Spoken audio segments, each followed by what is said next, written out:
Darlings, it's show time. Welcome back to my channel. Sambarala Yetigatta Asura Aagamanam glimpse release అయిపోయింది.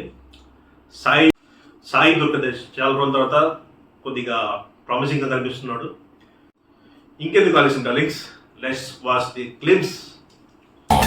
4, 3, 2, 1, welcome.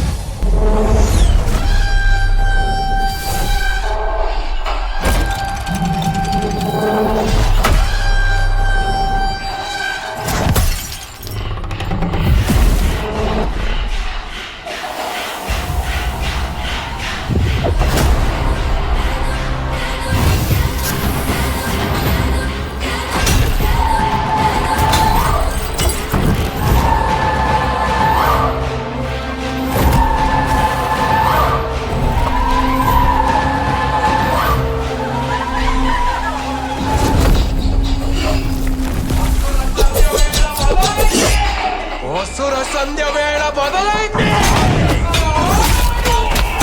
రాక్షసుల ఆగమనం.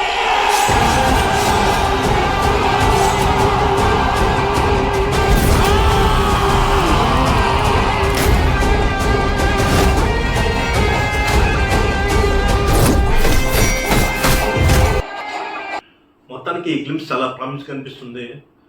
ఎందుకో ఈ గ్లిమ్స్ చూసిన తర్వాత కేజీఎఫ్ ఫీలింగ్ వస్తుంది. చాలా రోజుల తర్వాత సాయి ధరమ్ తేజ్ తన పర్ఫార్మెన్స్తో చాలా ప్రామిసింగ్గా కనిపిస్తున్నాడు. అలాగే దీంట్లో ఉండే విజువల్స్ కానీ సీజీ వర్క్ కానీ చాలా బాగుంది. దీని బడ్జెట్ ఆల్మోస్ట్ 140 crores ఉంటున్నారు. ఈ మధ్య వచ్చిన బిగ్ బడ్జెట్ మూవీస్ కంపేర్ చేస్తే ఈ చిన్న చిన్న బడ్జెట్ మూవీసే చాలా ప్రామిసింగ్గా విజువల్స్ చూపిస్తుంది. అలాగే సాయి ధరమ్ తేజ్ చాలా షెడ్డెడ్గా జాక్ అండ్ రిప్డ్గా కనిపిస్తున్నాడు. అలాగే కొన్ని చోట్ల లిప్సింగ్ మ్యాచ్ అవటం లేదు. ఇంకా స్టార్టింగ్లో ఉంది కాబట్టి, ఇంకా మూవీ రిలీజ్ అయ్యేదానికి చాలా టైం ఉంది కాబట్టి ఆ చిన్న చిన్న మైనర్ వర్క్స్ చూసుకుంటే బాగుంటుంది. మీకు ఎలా అనిపిస్తుంది ఈ గ్లిమ్స్ కింద కామెంట్ సెక్షన్లో పెట్టండి. అలాగే ఒకవేళ మీకు ఈ వీడియో నచ్చినట్టుంటే మర్చిపోకుండా సబ్స్క్రైబ్ చేసుకోండి, షేర్ చేయండి, లైక్ చేయండి. మరో వీడియోలో కలుస్తాం. జై హింద్.